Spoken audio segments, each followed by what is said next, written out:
ঘড়িতে তখন ৯টা বেজে ৩২ মিনিট। পরীক্ষকরা প্রশ্নপত্র আর উত্তরপত্র নিয়ে পৌঁছে গেছে হলে। ফেনী সরকারি কলেজ কেন্দ্রের সামনে জিয়া মহিলা কলেজের এক শিক্ষার্থী কান্না জুড়ে দিয়েছে। বাসা থেকে আসার সময় নিয়ে আসেনি প্রবেশপত্র। এ সময় তার পাশে দাঁড়ান ফেনী মডেল থানার উপপরিদর্শক মোতাহের হোসেন। তিনি মেয়েটিকে নিয়ে তার মোটরসাইকেলে করে শান্তি কোম্পানি রোডস্থ তার বাসায় গিয়ে আবার ফিরে আসেন দ্রুত পরীক্ষার হলে। এসআই মোতাহের হোসেনের এই প্রশংসনীয় উদ্যোগের ফলে মেয়েটি যথাসময়ে পরীক্ষায় অংশগ্রহণ করতে পারে। একটা পরীক্ষার্থী সে আনে নাই, প্রবেশপত্র আনে নাই।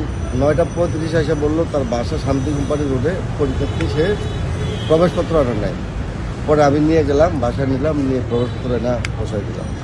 এই মহিলাটা আগে কান্না করতেছে। আমি জিজ্ঞাসা করছি কি হয়েছে, বলতেছে ওনার প্রবেশপত্র রেখে ফেলাই দিয়ে আসছে বাসায়। মানে আমি মোবাইলটা আমার কাছ থেকে জোর করে কাইডে নিয়ে গেছে, নিয়ে আসে টিপা শুরু করছে। তখন আমি জিজ্ঞেস করছি, বলতেছে যে তার বাসায় প্রবেশপত্র রেখে দিয়ে আসে। পরে আমি বলছি ঠিক আছে, ফোন দিয়ে কথা বলেন, যদি না আসার মতো কেউ না থাকে তাহলে আমার মোটরসাইকেল আছে, আমি মোটরসাইকেল নিয়ে যাবো।